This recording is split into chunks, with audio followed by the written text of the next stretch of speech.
Welcome to Pretty Lies and Alibis. Let's seek the truth and travel the long road to justice together. What you know, Alibiers. Welcome to another episode of Pretty Lies and Alibis. I'm Gigi. Good to have you here. It's day 3 of jury selection in Chad Daybell's trial.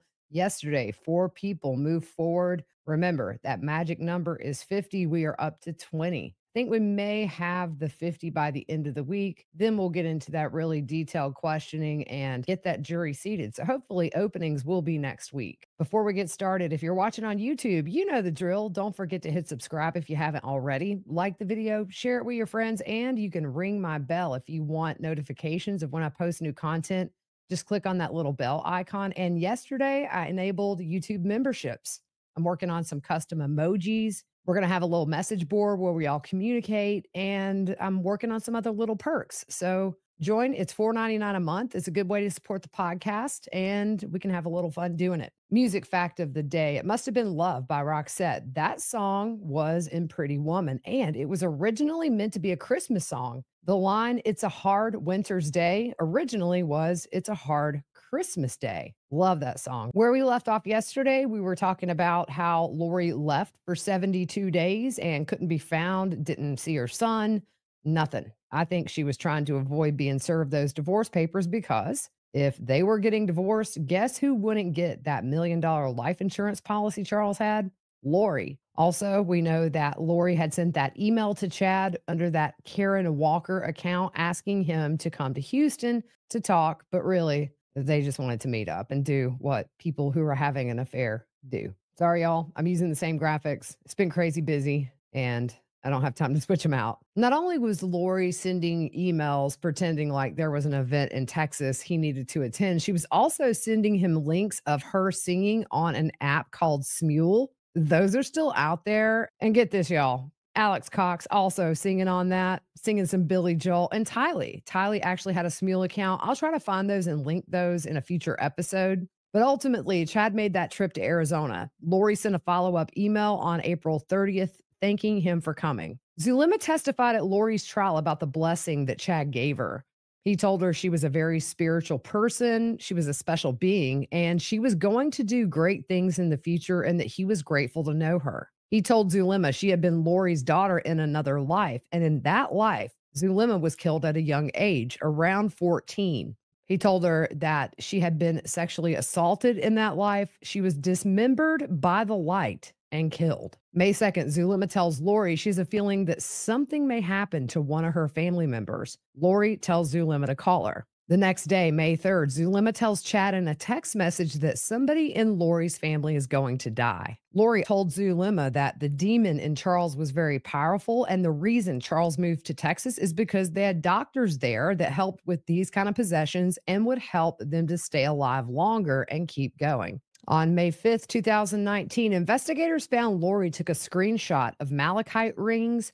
Eventually, when Lori and Chad would marry in November of 2019, they had malachite rings that they exchanged. May 11th, Charles visits websites about how to file for divorce in Texas without a lawyer. May 21st, Lori tells the group being Zulema, Melanie Gibb, Melanice, Serena, Christina, and Nicole, that she can't do a conference call because she's being monitored and it's not safe for her. May 27th, Lori's in Arizona. She sends Zulema a text saying she's recording a podcast, and they make plans to meet at the temple in the Celestial Room. May 28th, Lori flies to Salt Lake City on Delta Airlines. On May 29th, 2019, Zulema texts Lori, "I will go in spirit when the bombs go off. I'll be there to see JJ's spirit go to the presence of the Lord. Then I and the angels will protect the bodies and not allow for them to be possessed by evil." At 10:32 a.m., Lori responds, "Perfect. I found out there are 4. One is a level 4 entity. His name is Iplos. The H is silent. The other 3 are level 3s. Let's do this." Zulema responds, "At 3:36, I encapsulated them with invisible hidden capsules that will close and capture them as soon as the bombs go off and they leave the body. I also created a safe path guarded by warrior angels for Jonas to come and bind them and take them away as soon as they exit the body. I have a good feeling of this. I saw myself protecting the bodies. June 1st, Chad does a Google search for Iplos 2 times. And Zulema texts Chad on June 1st. I just did some work on Iplos. I'm holding this intention and asking for the Lord to complete it. Chad texts back. Lori texted me about what Julie Clement saw about Iplos looking like a dragon. Frightening, but fascinating. June 2nd, a text exchange between Lori and Zulema. They're trying to cause Charles to wreck his truck while he's in Texas and JJ is in the car. I'm going to read these texts. They are so ridiculous, y'all, but here we go. June 2nd at 11:54. Lori says to Zulema, let's put some fire energy towards Iplos now. He's driving now, and today is the day. I can do it spiritually. Let's go to him and hover over the truck till we do it. Are you ready? Zulema says, I'm ready. Lori says, let's go now. Zulema says, that's powerful. I'm sending fire. Lori says, yes, it is. I'm blinding him with light. Zulema says, ooh, that's awesome. Lori says, I'm feeling it big time. Raphael is with us. Remember, the name Raphael was brought up by Chad regarding his mission. It was someone he met that obviously had an impact on him.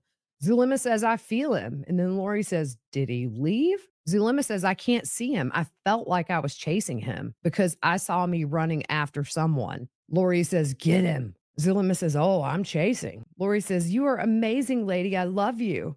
Zulema says, I'm tired now. LOL. Lori says, me too. I'll keep the light fire going until he's gone. Zulema says, me too. I'm still sending it. Now, an investigator asked Zulema about these texts and said that Chad had told Lori that Charles would be driving his truck on this trip and he would have a car accident and die. Chad told Lori energy needed to be put around Charles's body so that another entity could enter and possess it. Now, Detective Hermosillo reminds Zulema that JJ was with him and what would have happened to them basically if their fake Harry Potter magic had worked. And Zulema said Lori told her that JJ would not be living for a very long time and that he would pass soon because he had another mission to complete. Lori assumed JJ would die in that car accident too. Zulema said Lori started telling her between March and July of 2019, by the way, that JJ would die. She never heard Lori refer to JJ as a zombie, but she did hear Lori refer to Tylee as a zombie named Hillary. June 3rd, Lori texts Zulema at 8:17 a.m. Okay,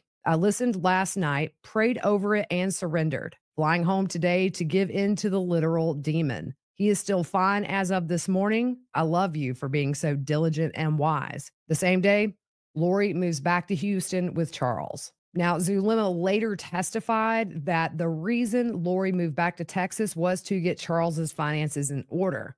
Like I said, if Charles and Lori divorced, she would not get that $1 million life insurance policy. So I really believe this was a chance for Lori to butter up a bit. Charles was very willing to reconcile, and she took advantage of that. At 8:51 p.m., Zulema sends Lori a text saying she's been thinking of her all day and asked how she is. Lori responds, I just got home and got JJ to sleep. Let's go spiritually tonight and work on him. We give the timing to the Lord, but we don't need to relent. This is war. In late June of 2019, Lori contacts JJ's school in Arizona asking if he could be enrolled in their summer program. Then she asked if they could enroll JJ in regular school. June 21st, very key date here. Lori conducted a web search for Social Security. That took her to a benefits estimator. It was estimated she would get around $4,000 a month for JJ.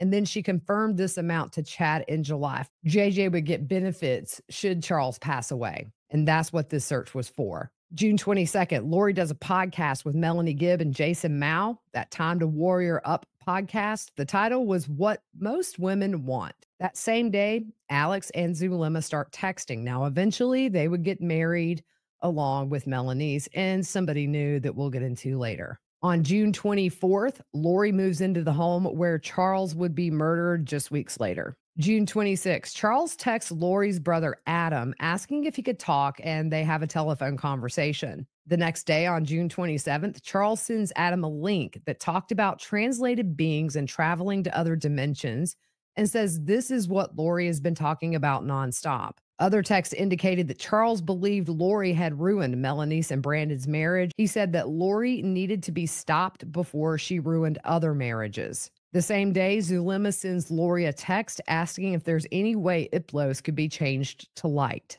Also, the same day, Melanie's asked for a divorce from Brandon. They were visiting her dad at the time. Her dad gets a phone call from Brandon at 2 a.m. asking him to come downstairs. Melanie's confirms to her dad she wants a divorce. Brandon was in shock, and her dad, Steve, spoke to the both of them individually. Melanie shows her dad a video of Brandon on a work trip to Atlanta, and it shows Brandon dancing. It shows Brandon dancing with a group of guys, and she said Brandon was gay based on this video.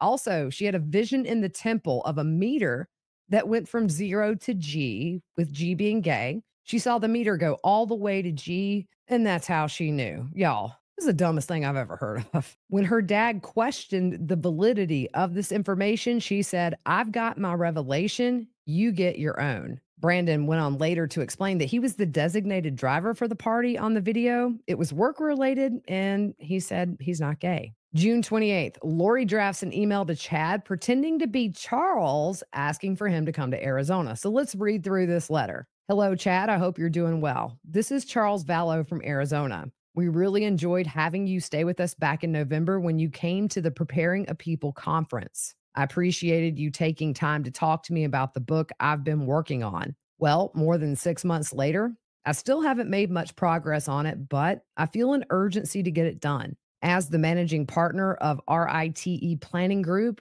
I'm going to have the opportunity to speak at various conventions beginning in the fall, but everyone says I need to have a book available that summarizes my life and shares the principles I follow. So I'll cut to the chase. I'm willing to pay you well to help me get this book into shape as my ghostwriter. I really liked your autobiography and the tone you took in sharing experiences without preaching. Is there any way you could come here for a couple of days and help me get the book underway? I feel like in person would be much more valuable than a phone call or video chat, mainly because I would like you to read through some of my journals and explain to me how the publishing industry works. It would help me know whether I truly have a book in me and whether you want to team up on it. I played minor league baseball and have plenty of stories that my audience could relate to, along with the knowledge I've gained through running my own company. So I do feel the book would contain valuable information even beyond the convention circuit. I'm out of town until Saturday, but I would gladly fly you down here early next week before the holiday and cover your expenses. You could stay in our guest room like before or in a hotel if you prefer. I hate to take you away from your family, but I know this book is vital to my speaking success. I understand if you don't want to take part in the project, but I would definitely make it worth your time. With admiration, Charles." Y'all, this woman, it's just unbelievable, all this stuff. June 28th, Charles and Lori have some text messages, and this is very important leading up to his murder, which would happen on July 11th. On June 28th, Lori texts Charles at 1:02 p.m., "Please call me, need to speak with you about the lease." Charles responds, "No thanks, you handle it. If it costs money, just text me." Lori says, "If this is even you, does someone have your phone? These texts don't sound anything like you." Charles says, "Sure, Lori, it's Ned or Garrett. Take your pick. You've gone a bridge too far. Your favorite movie line is very fitting. You are a murderer of love." Lori responds, "Still not proof. Please call me." Charles says, "I will not call you. You are too dangerous. Your mission has become clear to me. You are the destroyer of families." Lori says, "Good luck with whoever you are." Charles responds, "All based on lies. All based on lies. First hours, now Brandon and Mel. Don't forget, you just screwed up. There's 2 redacted names. Whose life are you trying to destroy next?" Lori says, "Wow, you make me out to be pretty powerful to do all that. What exactly would my motivation be? More babysitting time?" Charles says, "You will be stopped, not by me, but you will be stopped." That text moves over into the next day, which is June 29th. This is the motive, I think, right here, because on this day, Charles learns about Chad. He found the email that Lori sent that we just read, pretending as if she were Charles, asking him to come to Arizona to speak. Also on this day, Lori's brother Adam sent Charles a message saying he had told their mother they needed to have a family meeting to hold Lori accountable. Charles says he wouldn't be there for that. He says he's tried getting her help, and everyone in the family except for Adam put a scarlet letter on his forehead. Charles says he knows this won't work because Lori knows she's special. Charles mentions getting the bishop involved, And Charles says Lori is on a very dangerous path, thinking she's on a special mission on her fifth probation from Heavenly Father himself. Charles later tells Adam if Lori's mom, Melanice, Lori's son, Colby, Tylee, or her sister, Summer, knew what the meeting was about, they just wouldn't show up for it. Charles then forwards Adam the email Lori sent to Chad, acting as if it were Charles. He says, open this letter and see what she did. He says, I'm not sure of the relationship with her and Chad Daybell, but they are up to something. She created an email alias for me, as I've never set this one up. She sent this yesterday, and I guess she forgot all her emails are on the computer at my house. I asked her to explain it, and she started blaming you, Brandon, and me for perpetuating a scheme against her.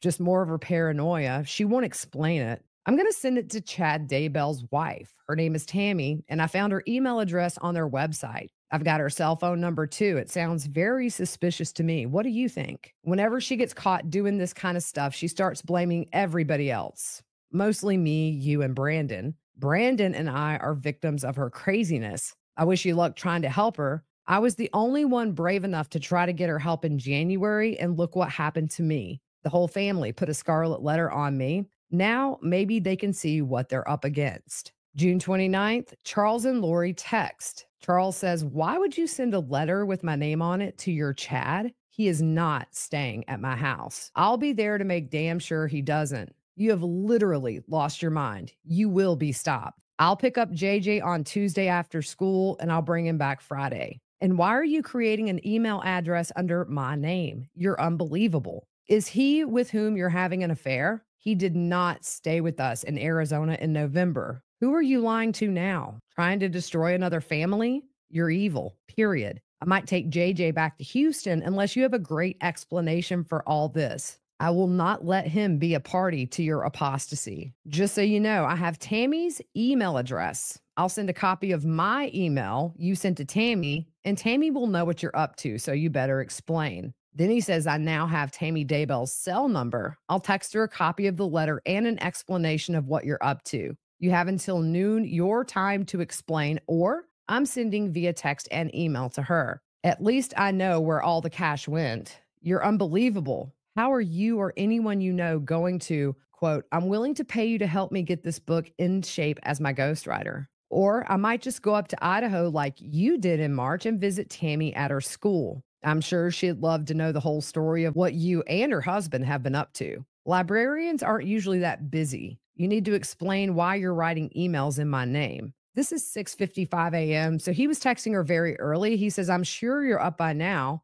You have until 10 a.m. your time to respond, or I send the emails and text to Tammy. Now, 7:09, Lori just puts, call me. Then she says, can you please send the charger to JJ's police car? He wants to drive it. Charles says, sure. Right after I send the email and text Tammy, I'll get right on that. I'll bring it with me since the mail won't be there before me. I'll be there Monday evening. Charles says to Lori, funny, all your emails are still on your computer that's here in the kitchen. Lori says, you just sent an email saying you were me, apparently. So yes, Charles says, I sent it from your computer. Of course it's going to say it's you. Be smart, Lori. You're not thinking. You have until 10, as I said, to explain, or I send a note to Tammy Daybell. Lori says, good for you. Bravo. Charles says, please don't use my name to send any more emails. And Lori says, ditto. Charles says, you're not very smart. I'll send them to Tammy now if you're not going to tell me why you sent an email using my name. Lori says, are you saying you did not send this? Lori says, are you saying you did not send this signing my name today? Charles says, I kept a copy. You don't need to send me one. Yes, I sent it from your computer so the person knows what you're doing. It's not a hack. What you did is fraud. Lori says, I'm sure your companies will like to know how you sign all of your clients' names too, just like you did mine. The whole thing is a fraud, and it's all done by you. That's how you roll. Charles says, go right ahead. I simply asked you to help me by sending these to my clients. Lori says, I know your heart, and soon everyone else will too. If you don't stop, you might as well move back in with Alex. I'll call Joe shortly and tell him what a mistake we made. I'm trying to be nice, and you send emails supposedly written by me to carry on your affair? You will be stopped. You need serious help. By the way, the Joe he's referring to in this text is his divorce attorney, and I believe he's saying they made a mistake in withdrawing that divorce petition. Lori says, "Do what you want. You're a big fake." Charles says, "Love you too." He says, "JJ will come back with me." And Lori says, "Great. You are all big frauds. This is just the icing on the cake." Charles tells Lori, "It'll be tough at first since you already abandoned him, but he'll get used to it. And when I get married again, he'll love his new mommy who doesn't belong in the nut house." Lori says, "Sure. Disrupt his life again when he just got settled. I'm sure you really care about him." Charles says, "Someone has to protect him from his crazy mommy." What's ironic here is Lori was the one that left for 72 days and denied every opportunity to see JJ, but yet, of course, she's blaming Charles for disrupting his life. Charles says, "I'm just worried you'll run off and disappear again with him. I wouldn't put it past you and your nut house friends." Lori says, "Worry away." Charles says, "Our biggest problem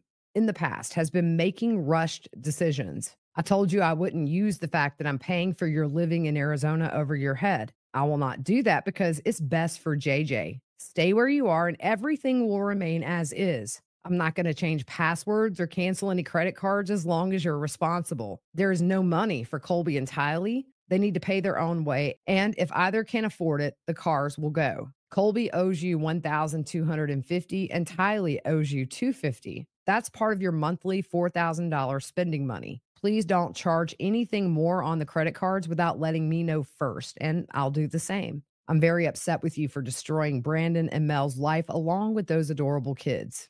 Ours too. All based on lies that you think is the power of discernment. It looks like you're doing it with Chad, and I'll do what I can to shine some light on your affair. I'll find out why you sent an email from me. Something is going on with you and Chad. And I'll find out, and so will Tammy. I meant it when I said you will be stopped. You can't continue to destroy lives and think you're doing the Lord's work. You are ill, Lori, and I'm the only one brave enough and love you enough to try to get you help. You destroyed our life, and I feel so sorry for you. Your mind is twisted, as I know you still believe all those things about yourself, and that is an apostasy. I'll be there Monday evening, and I'll stay at the house with him. You should probably leave. Tylee, too. I don't care if you stay, but just stay out of my way. Explain the letter you sent, or I will send it to Tammy Daybell. You have 1 hour and 15 minutes. He says he just emailed and texted Tammy. Let's shine some light on this issue and see what we all see. Then he goes on to say he would like to speak with her about next week in JJ. Nothing else. When is a good time? Lori says, just text me when you want to get him and bring him back. That's fine. Charles says, excuse me, but I'm staying there. I figured you'd be busy running around with your boyfriend, writing your book, so you can stay with him. He said, interesting that you went on Allegiant to Idaho Falls on Sunday, March 3rd and came back on Tuesday, March 5th. I guess that was to see your boyfriend? Wow, you're amazing. You accuse me of what you're doing. Are you even going to deny it? That's what I thought. You are the destroyer. You blame others for what you're doing yourself. Too many people know what you're up to. It's disgusting. You need to repent and you might escape with your soul intact. Maybe, just maybe. I'm astonished at what you've become. You destroyed our lives based on a lie. You're trying to destroy Brandon's life based on a lie, and now you're carrying on with Chad Daybell, all behind his wife's back. The fact that you believe all these things about yourself that you told me in January is bad enough. You steal cash to fund whatever it is you're doing and fly around cheating on me and our faith while going to the temple regularly. You obviously think all these things about yourself make you special, but you're an incredible hypocrite. You make up a story about some girl I never heard of calling you, saying I cheated on you, only to distract from your evil ways. I'll be there to take care of JJ. This will not end well for you, and I will be as far away as I can until I come get JJ. Just so you and Chad know, I am going to talk to Tammy in person if I have to. I've already emailed and texted her. Your game is up. Why, Lori? Why have you done this to our family? I'll never understand. Lori says, when you're done ranting and raving, I'll be happy to talk rationally to you about what's best for JJ and our divorce. That's all I really have to say. Charles says, I'm quite rational. Are you actually going to court? Lori says, no, but you clearly don't want to be married to me. So let's just do it the easiest way possible for JJ. We both love him. You clearly don't want to be married to me. She is somebody who projects nonstop. It's insane. Charles says, call me and we can discuss. He said, sorry if the truth hurts, but what you're doing is an apostasy. I thought we were going to talk about the divorce. You keep hanging up and it'll be tougher on our boy. Lori says, define the word apostasy for me. Charles says, if I have to define it for you, then you obviously know what it is. If you hadn't lied to the president, you wouldn't have gotten your temple recommend back. That's apostasy. Lori says, I'll talk to you if you can talk to me without calling me names. Charles says, I didn't call you names. Call if you want. Lori says, but you called me evil. Charles says, please don't make up any more email addresses using my name. It's really creepy. Lori says, ditto. Charles says, ditto? I've never made an email alias under your name to further cheating on my spouse. Your email regarding Chad Daybell is exactly that. How else would you explain it? That's right, you can't. You're actually inviting and paying him substantial money to come to Arizona. That's what your letter that you wrote fraudulently in my name said. All your deeds are coming under the light. And please let me know what JJ's school schedule is this week. What days are there no school? She said just the 4th. And also, Nicole wanted to know if he would be there on Friday. Lori talks about one of the teachers or staff members wanted to know if JJ was going to be there on Friday for a head count. Charles says, can you talk for a minute? No accusations or anything like that. I just need to ask you a couple of things. He says, I imagine Hector, Thor, and Jason, along with everyone else at the next Preparing a People conference, will be intrigued when they read the fictitious email you sent in my name for Chad, just so he can have an excuse for his wife to come see you. And the fact that you went and visited him in early March. I can make sure everyone at the conference knows you and Chad have been going at it. I have the emails of your dance videos and your songs you sent to him as well. It's going to be so much fun. Your game is up. You've lied one too many times. You've destroyed enough lives. The whole world will now know about you and Chad. I'll even send all the emails from January, and I'll include his bishop and his stake president. You've gone too far. Now you pay the price for all your lies. See you next week, babe. Have a great weekend. Then he says, you can apologize to me for all your lies. If you do finally tell the truth, I may only go to Chad's wife. Since I've already emailed and texted her, it's too late. But I will actually go to the next conference and hand out all your lives on a thumb drive. It's up to you. Otherwise, I'll make sure the world knows what you really are. And your boyfriend. Please stop spending money on the credit cards. I appreciate it. Tomorrow, we'll pick up on the same day when Charles actually emails not only Tammy Daybell, but Chad. Come hang out with us every day until testimony, and then we'll be streaming this trial in its entirety with those lunchtime lives. All right, we'll see you.